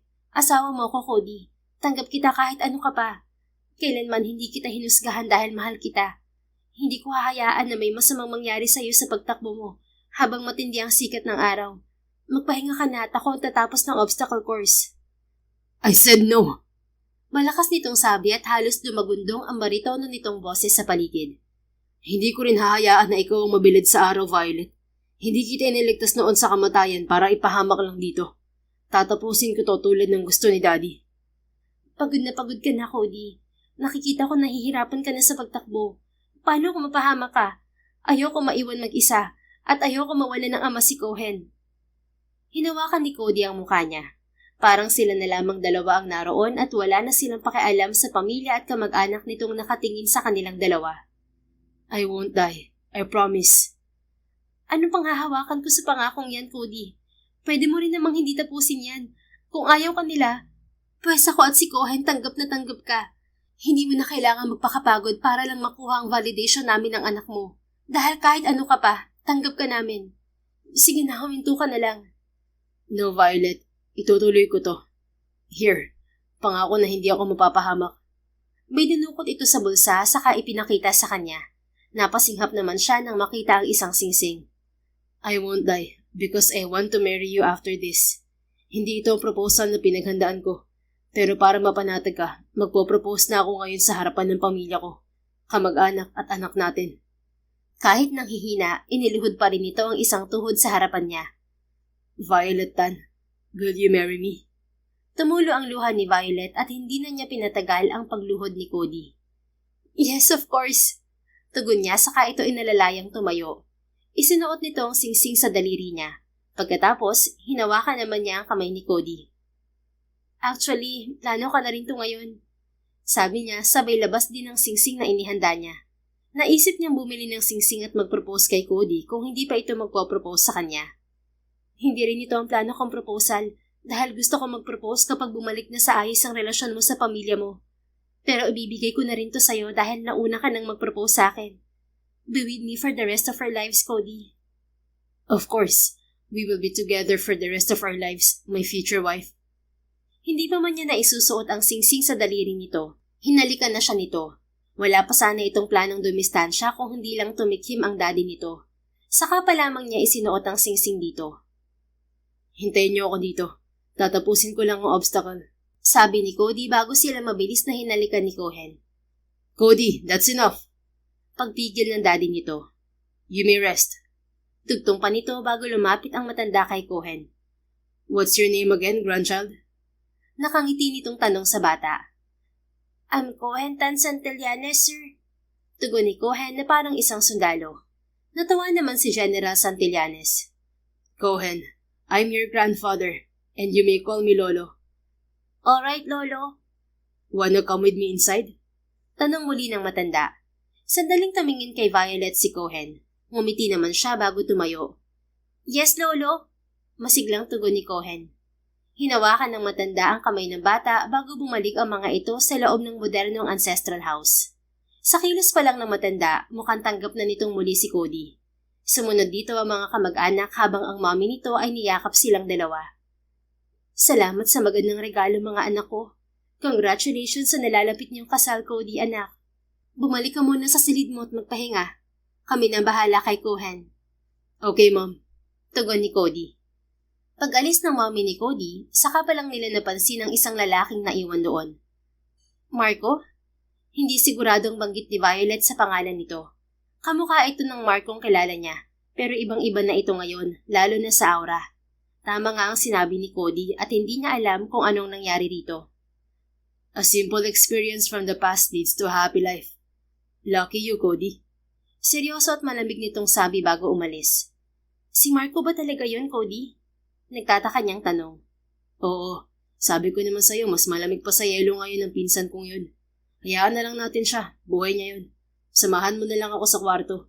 Ang sakit ng katawan ko, kailangan ko ng hot massage. Paglalambing nito. Natawa na lang si Violet pero hindi niya ito tinanggihan. Sige, halika na. Magkahawak kamay silang pumunta sa silid ni Cody at isang memorableng araw yun para sa kanila. Naramdaman niya ang pagtanggap ng pamilya nito sa kanila ni Cohen. At naging simula yon ng mas masayang buhay para sa kanila. Makalipas ang 3 buwan, naganap ang kasal nila Violet at Cody sa Lavender Building kung saan imbitado ang mga matitikas na kamag-anak ni Cody at ilang agents ng Fortress. Dobleng selebrasyon ang naganap dahil kasalukuyang buntis si Violet sa ikalawa nilang baby ni Cody. Ilang taon pa ang lumipas, lumalaki na ang pamilya nila. At sa wakas ay nakompleto na rin ni Cody ang confession gadgets na mas advanced ang version kaysa sa nauna nitong ginawa. Malaki ang naitulong ng partnership ng Purple Tech at Fortress dahil nakagawa sila ng iba't ibang device na makakatulong sa mga agent. At sa hinabahabang proseso ng paglilitis, nahatulan na rin ang habang buhay na pagkakabilanggo si Francis. Para kay Violet, hindi man perpekto ang simula nila ni Cody, ngunit naging totoo ang kanilang pagmamahalan. Sa paglipas ng panahon, nakita niya at nasaksihan kung paano ito naging ama sa mga anak nila. Tunay na hindi nasusukat sa kasarian o gender preferences ang tunay na kaligayahan, dahil sapat na ang pagtanggap at pagiging kontento para maging masaya. Hindi man perpekto ang kanyang asawa, pero masasabi niyang Cody is the best father and the husband. At buong pagmamalaki niyang ipinagsisigawan na ang ama ng kanyang anak ay isang bakla, pero responsable, mapagmahal, at higit pa sa inaakala ng marami kung ano ang ibig sabihin ng pagiging tunay na lalaki. The end. Kung nagustuhan mo ang istoryang ito, please don't forget to like, comment, and share it with your friends. Your support really makes a difference. Thank you and see you sa ating next story. Keep safe and be blessed.